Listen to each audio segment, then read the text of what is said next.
teve uma melhora após as trocas, em especial a entrada do Mike. Queria a tua análise do jogo, em particular, sobre esses dois momentos, por que teve a queda de rendimento no primeiro tempo e como você fez para melhorar a equipe no segundo tempo, obtendo a vitória. Boa noite. Tivemos uma atuação, a maior parte do tempo, uma atuação equilibrada. A equipe conseguiu defender a maior parte do tempo bem, como você bem mencionou. Tivemos ali um gap, um espaço entre o minuto 28, 29 até o minuto 38, 39, onde sofremos por mérito do adversário, né? O mérito do adversário que conseguiu, principalmente na sua construção ofensiva, na sua saída de bola, fazer uma saída com 3 jogadores até 4, e sobrecarregou também a nossa linha defensiva com 4 a 5 jogadores. E aí a gente acabou colocando nossos volantes muito para cima na nossa linha defensiva e sobrecarregou a nossa primeira marcação, e aí, consequentemente, o adversário conseguiu ter mais posse de bola e criar algumas situações de infiltração. Mesmo assim, não foram situações tão claras, né? Foi mais um volume, alguns cruzamentos, mas dentro disso a gente conseguiu no intervalo reequilibrar, reorganizar, tivemos uma manutenção de posse muito boa, conseguimos criar algumas situações de gol, e passo a passo vamos evoluindo, vamos criando cenários diferentes, mais repertório, para que a equipe possa se portar bem a maior parte do tempo. Lógico, né, que temos que sempre considerar uma parcela importante que é do adversário também, que condiciona os nossos movimentos e o tipo do jogo. Boa noite. Você chegou justamente num momento do calendário onde praticamente todos os jogos são decisivos para o time, né?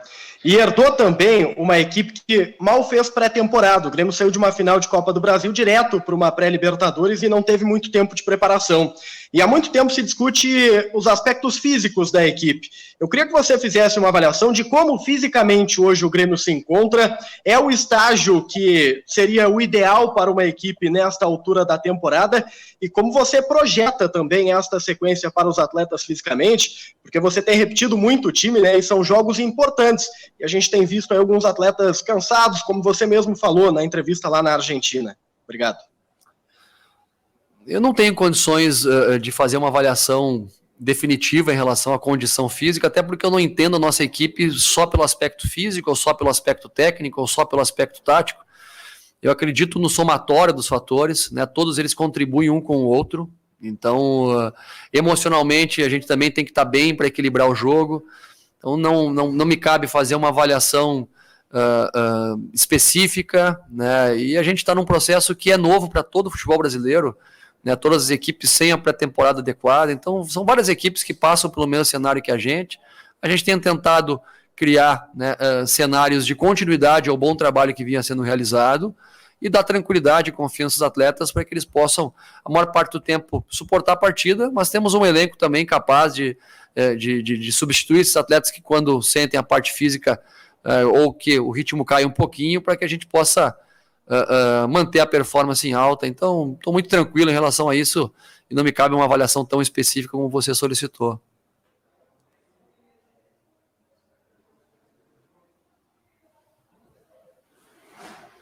Sem som. Pode falar, Thiago. Está sem som. Está mutado. Perdão, Thiago. Eu estava aqui no computador. Você sempre fala da fluidez, né, das características diferentes dos jogadores, e claro que o Thiago Santos, por exemplo, tem muita diferença do jeito de jogar do Matheus Henrique, e a gente percebe o Matheus um pouco mais à frente. Você pode me corrigir, obviamente, se eu estiver errado. Eu queria que você falasse desse avanço um pouco mais do Matheus Henrique e do desempenho dele no jogo de hoje, por favor. Obrigado. Eu penso muito no equilíbrio das ações. O Thiago tem liberdade de saída, liberdade de chegada. Inclusive, na jogada do nosso gol, ele teve uma participação importante, fazendo um movimento sem bola, um corta-luz, que deu sequência na jogada da tabela que originou o gol, com, né, o chute cruzado do Diego. Ele saindo, outro jogador automaticamente acaba ocupando esse setor. Então, a minha ideia não é definir efetivamente um atleta para isso, eles têm essa liberdade de movimento. O Matheus jogando um pouco mais avançado e também fazendo essa organização por trás da linha da bola, é um atleta que tem qualidade para isso. Ele fez um pré-olímpico com a seleção brasileira, onde ele jogou mais avançado, né, no entrelinhas durante toda a competição, então ele tem repertório para fazê-lo. É questão de estímulo, é questão de passar confiança para que o atleta possa desempenhar o seu futebol. E aí, como já falamos, de acordo com as características complementares do setor, ele pode estar num melhor dia, num dia que as coisas não fluam tão bem, a gente tem o objetivo e a missão de tentar dar o máximo de confiança para que ele possa jogar bem. Boa noite, Thiago. Você está há pouco mais de uma semana no comando do Grêmio, realmente é pouquíssimo tempo, mas o que você já vê de evolução comparando o Grêmio que você recebeu, o Grêmio que você viu hoje, e até em cima disso, o Grêmio sofreu hoje novamente um gol de bola aérea. Quão problemática é a bola defensiva aérea do Grêmio nesse momento? Olha, a gente defendeu muito bem a maior parte das bolas aéreas, né? Foi um lance que eu até considero um acidente de trabalho, pelo fato de que o Rafinha estava saindo para fazer uma cobertura, né, que os jogadores do Caxias se aproximaram para fazer uma saída com 2 no escanteio, então ele estava para ser esse segundo jogador, e aí o atleta do Caxias resolveu bater direto a bola, ele acabou ficando um pouco mais adiantado, na intenção de tirá-la, né, ele acabou dando a casquinha e a bola entrou no segundo pau. Então a gente tem evoluído nesse quesito, né, defendeu bem lá na Argentina, na bola parada já, hoje a maior parte das bolas a gente conseguiu tirar da área.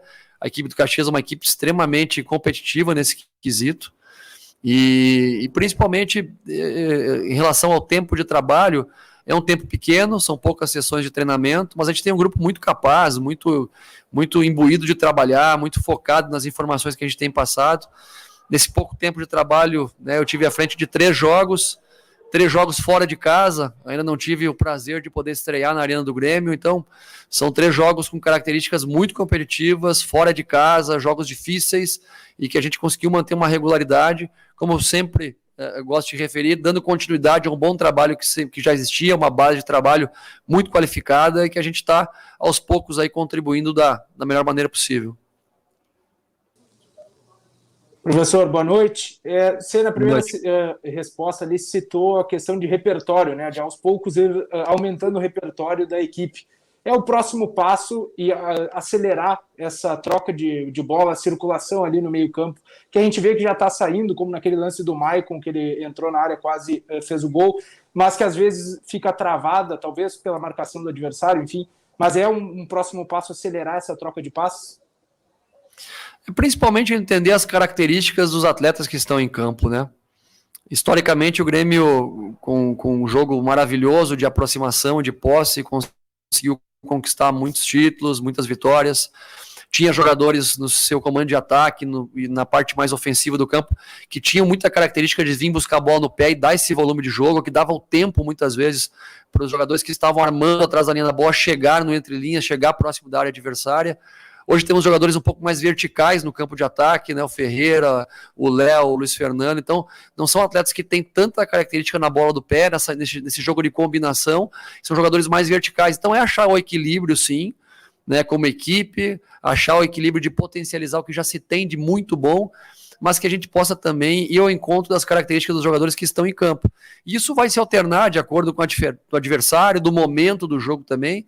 E eu penso numa equipe que tenha a capacidade de entender o momento, de jogar um pouco mais atrás, um pouco mais na frente, e isso é só o tempo, a repetição, o conhecimento dos jogadores que estão em campo, né? As características complementares para que possa acontecer. Ô, Thiago, a gente está ouvindo várias perguntas sobre mudanças, né? Mas tem uma coisa que não mudou do Grêmio de 2020 até antes de você chegar para agora, esses 3 primeiros jogos. O Diego Souza. Eu queria que tu me falasse sobre o Diego Souza, sobre jogar com centroavante. E como é que foi a tua conversa com ele? Porque ele tem mais gols do que jogos nessa temporada, pelas características dele. Mas justamente isso, dentre pequenas mudanças que o Grêmio tem, o Diego não é uma delas. O Diego está mantendo o que ele fazia antes. Queria que você falasse sobre isso. Obrigado. O Diego é um atleta que todos acompanhamos há muito tempo. Eu penso que ele tem uma carreira extraordinária, porque é um atleta que sempre teve qualidade para jogar como meio-campista. Era um jogador que jogava de segundo volante, jogou como meia, joga agora como atacante. Então, um jogador com um repertório técnico gigantesco, uma inteligência de jogo muito grande, sabe ocupar o espaço no tempo certo. A conversa, na verdade, é para tentar criar mais oportunidades para ele, colocar mais atletas próximos das jogadas de combinação dele, que ele faça movimentos no tempo certo para ter um desgaste menor dentro da partida, e com a qualidade que tem, acaba sendo definitivo, né, em muitos momentos. Então a gente tem que dar todo o suporte para que ele possa manter essa regularidade de gols, e também envolvendo ele na questão coletiva, tanto da parte ofensiva como defensiva. E aí um perfil de um cara experiente, um cara que está envolvido com todo o trabalho, eu estou muito satisfeito e é um prazer poder estar trabalhando com ele. Boa noite, professor Thiago, parabéns pela terceira vitória em 3 jogos, 100% aí por enquanto no comando do Grêmio. E na quinta-feira contra o Aragua tem o primeiro jogo seu, né, no comando da equipe dentro da arena do Grêmio. O que tu espera para essa partida e também esses dias antes dessa partida, porque tem uma sequência muito grande e poucos dias para poder treinar. O que tu pensa também para preparar a equipe para esse duelo aí, tendo uma sequência maior de trabalhos no CT Luiz Carvalho? Nós temos trabalhado em 2 frentes, né? Na primeira frente é tentar otimizar ao máximo as sessões de treino que nós temos, tentar sugar todas as possibilidades de tempo que a gente pode trabalhar, porque os atletas que vêm na sequência dos jogos, eles acabam tendo que focar mais na sua recuperação física, na recuperação emocional do jogo também, porque manter o foco durante tanto tempo dentro do jogo desgasta também.